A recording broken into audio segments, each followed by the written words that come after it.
everyone. First, I would like to thank the scientific committee for providing me this wonderful opportunity to present over here. Today, I'm presenting a study which aims to evaluate efficacy of DIMS spectacles among progressive myopic Indian children. I do not have any conflict of interest or financial disclosure to declare.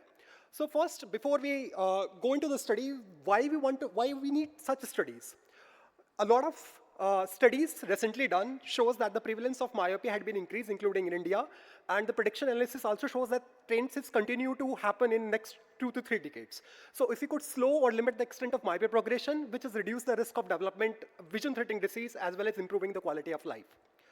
So generally and currently, we have pharmacological or optical interventions, atropine, ortho, case-precise contact lenses.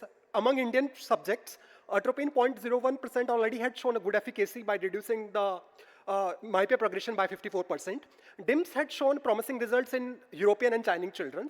That's why we planned this study, which aims to assess the effectiveness of these spectacles in preventing childhood myopia progression among Indian children. So just to give you a brief outline about the design, so DIMS is based on the myopic defocus, which is imposed on both central and peripheral retina. It is composed of central clear zone, and in the periphery, there are some myopic defocus island distributed in certain honeycomb-like structure over 33 mm area. And each island is providing defocus of 3.5 diopters. So in our study, we took children 6 to 14 years of age with documented myopia progression of 0.5 diopter in the previous year and -2 diopter to -6 year. It's a single-centric study. And the CTRI was taken, ethical approval and informed consent were also taken. So the primary outcome measures was change in the rate of myopia progression from baseline to 1 year follow-up. Also to evaluate the change in the spherical equivalent error and the change in the other ocular biometric parameters. So we did cycloplegic autorefraction plus then following by the subjective acceptance, and all the biometry was done using AIOS2025 700. So all the analysis was done using SPSS software, and we clustered the data from the both eyes of the same patient pooled using robust standard error. P-value less than 0.05% was considered statistically significant. So generally, when the patient came, we took the history, did the basic ocular examination, anterior cyclic examination, fundus examination. If we found normal, then we performed cycloplegic refraction, then we did all the measurements. Afterwards, based on our inclusion-exclusion criteria, we enrolled it in the program, then we advised him spectacle at least for a year, and then after 1 year follow-up, we did all the investigations again, and at the time, and then compared the results from baseline to the 1 year follow-up. So in our results, we took all 40 children, which has a mean age of 8.3. The mean myopia progression rate at the baseline, that is at the time of enrollment, was 0.65 plus minus 0.21 diopter a year. And at the 1 year follow-up, it was reduced to 0.27 diopter plus minus 0.16 diopter. AL change from their change in AL is 0.15 diopter. And we did not find any correlation between AL and SCR. And also, there is no significant difference noted for change in any other ocular bioparameter like anterior anterior chamber depth, keratometry, or lens thickness. Also, we did a correlation. The treatment response is here considers the rate of myopia progression at the end of 1 year after DIMS spectacle wears. So we just found significant correlation from the age. Otherwise, there is no significant correlation obtained based on any personal characteristics, that is baseline refractive error or myopia progression or gender or any number of myopic parents. Mean adaptation time, we at the 2-week follow-up, we generally ask the children about the adaptation period difficulty in near vision or any peripheral vision, which is noted in certain studies. So generally, the parents have reported that within 2 to 3 days, the children got good adapted to these glasses. There was no major side effect observed during the study period. There are 3 children which continue to progress more than 0.5 diopter a year even after the intervention. The proportion is very less, so we couldn't draw the direct correlation, but generally we didn't found any significant difference in their characteristics as compared to the other children who responded well to the treatment. So in our study, we found 58% reduction in the rate of myopia progression, which is similar to 57% reduction which is observed among Chinese school-age children. Also, the AL in our study, which is shown 0.15 mm change during 1 year, it is also similar to Zhang et al. Reported 0.16 mm.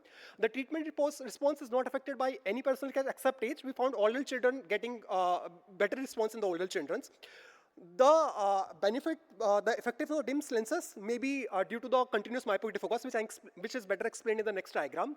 So generally, the theory is that in corrected myopia, the light ray is focusing in front of the retina, and in traditional single vision, the central visual focal on the retina. However, the peripheral ray is focused behind the retina, creating a hyperopic defocus.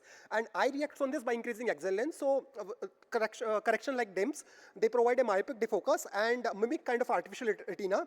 And most of the current theory suggests this is the preferred correction as to slow down the myopia progression. So this is, to best of my knowledge, is the first prospective interventional trial which is reporting the efficacy among Indian children. And also first study evaluating impact of DIMS spectacles on other biometric parameters. The limitation is that we didn't define peripheral refraction. Also, we didn't include any control group. The conclusion is the DIMS spectacles is found effective in slowing myoprogression among small and children. There is no adverse event reported. However, further research is needed to assess any sustained and long-term impacts. There are certain references. Thank you for your attention. Please, you can connect to us for any further discussion and suggestions.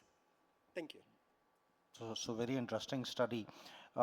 You're saying that the spectacle use, the dose response, Yes. it is not associated with the amount of refractive error at the start of therapy. Correct. It is not related to the age at which the therapy starts. It's slightly, the correlation we found slightly significant with the age. We found in older children, you're finding a better response compared to the younger children. Yes. Okay. And you don't want to assess the baseline myopia progression because that is not associated how much it is going to slow down. You cannot predict that. Yes. Okay. So this is, this sounds more like a one size fits all therapy. So very interesting. So anybody would be able to prescribe that. But yes, the jury is still out on that. The good thing is that this is the first one that we've got from India. And there's been a lot of interest since, I think, 2020 on these particular set of lenslets. Any observations? Anybody has any questions? Like as compared to atropine eye drops. Yes. So how will you compare these results? Like 58% reduction with these lenses. Right? So in our study, the premium IITM study, I was a part of that. Fortunately, I was a part of that study. So the difference is that in that first study, we did the placebo control trial. So we are the 54% results which we obtained in that study. It is in comparison to the children who is on placebo. Here we didn't have the control group. Here are taking the progressive children's only. So the comparison of the same children. So it might not be justified to directly correlating both the results at the same time. Okay.